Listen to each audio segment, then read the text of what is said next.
The world sees a powerful dollar. Americans see empty wallets. How can the strongest currency on earth create some of the weakest financial conditions at home? This is the hidden story behind why Americans are getting poorer, even as the dollar gets stronger. Welcome to Wheelixon, where every story reveals how money, power, and history shape the world we live in. Here, we uncover the patterns behind inflation, crashes, empires, and the lessons they left behind. Chapter 1, the paradox. Nobody is explaining. Americans feel it every day. Prices rise, savings shrink, debt grows, stress increases, life gets tighter. Yet financial headlines proudly announce the dollar is the strongest it has been in years. How can both be true?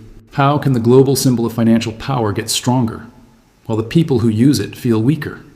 This paradox isn't a glitch in the system, it is the system, because the truth is simple. The dollar, S, global strength, doesn't T, protect Americans. It protects the system built around them. To understand why, we need to break the illusion of what a strong dollar really means, and why it creates winners globally and losers locally. Chapter 2. What a strong dollar actually means.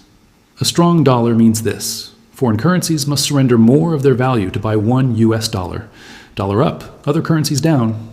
This benefits American corporations buying materials overseas, US companies importing goods, the US government selling treasury bonds, foreign countries repaying dollar-denominated debt, global investors parking money in safe assets, nations using dollars to stabilize their economies. But a strong dollar does not mean a strong American household.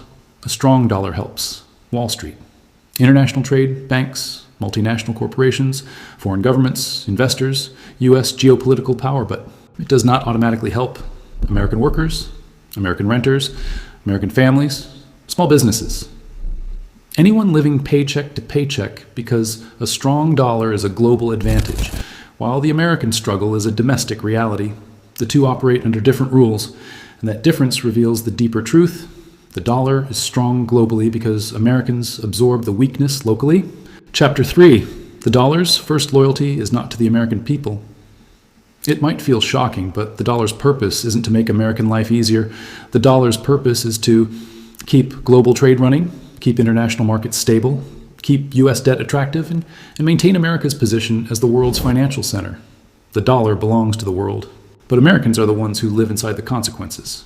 When the rest of the world needs dollars, they buy U.S. debt. They strengthen U.S. financial markets. They support Wall Street. That global demand makes the dollar strong, but that strength doesn't guarantee that. Wages rise, rent falls, healthcare becomes affordable, food costs stabilize, or savings grow.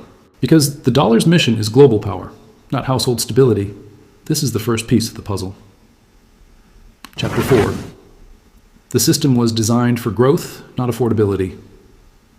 Americans often wonder, if the dollar is strong, why can't I afford basic things?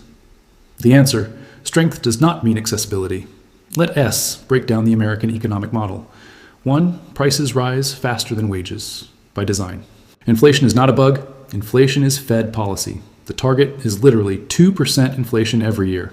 Over 20 years, that destroys half of household purchasing power. 2. Debt fills the gap.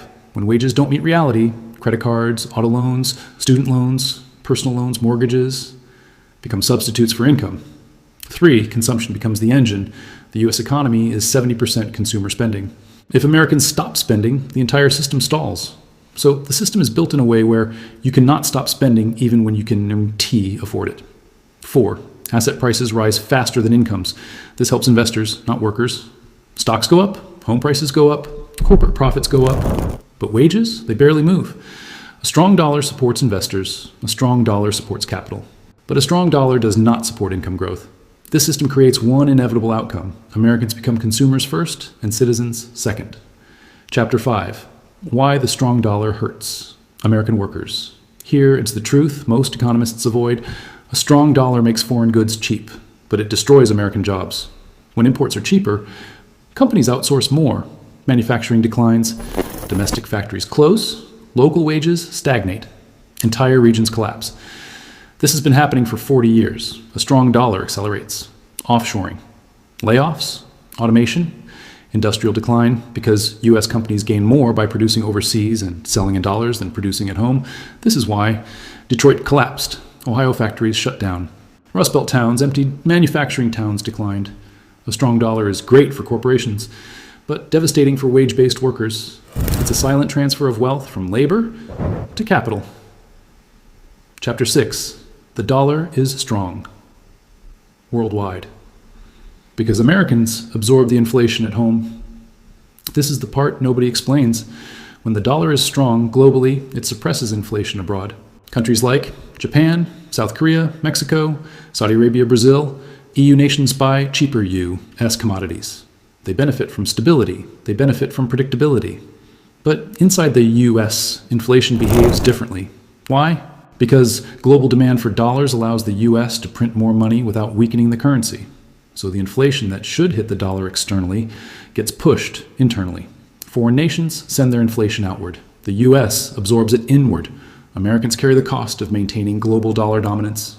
This is why rent rises, food rises, healthcare rises, insurance rises, education rises, taxes rise, interest costs rise, savings evaporate, while the dollar looks strong globally. It's an illusion of strength, a strength built on someone else's struggle. Chapter 7. The Fed's decisions. Strengthen the dollar and weaken households. Whenever inflation rises, the Federal Reserve raises interest rates. This strengthens the dollar globally, but it crushes Americans economically. Higher rates mean higher mortgage costs, higher credit card interest, higher car loan payments, higher rents, higher business borrowing costs, slower job growth, reduced wages, more layoffs. The dollar gets stronger, but households get weaker. Because interest rates were never designed to make life affordable. They were designed to stabilize markets. Again, the system prioritizes markets, not families. Chapter 8. Financialization, the silent engine behind the decline. Since the 1980s, the U.S. economy has shifted from making things, moving money. This shift is called financialization, where wealth comes not from production, but from financial manipulation. Financialization rewards stock buybacks, mergers, asset speculation, capital gains. It does not reward labor, hard work, steady wages, long-term saving, economic stability. This creates a divide. Investors win, workers lose. A strong dollar boosts financial markets, making wealthy investors richer.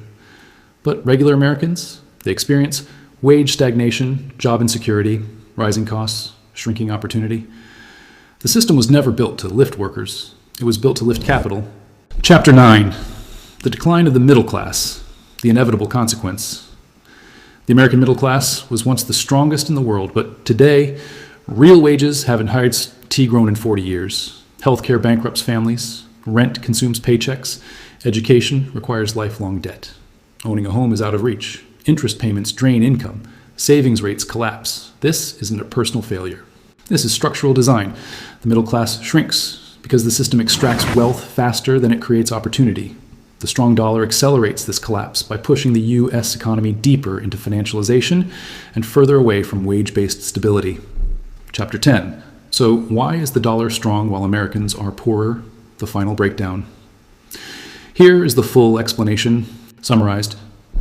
The dollar is strong because global demand is high. Countries need dollars for trade, oil, and reserves. 2, the U.S. prints money without collapsing because global demand absorbs it.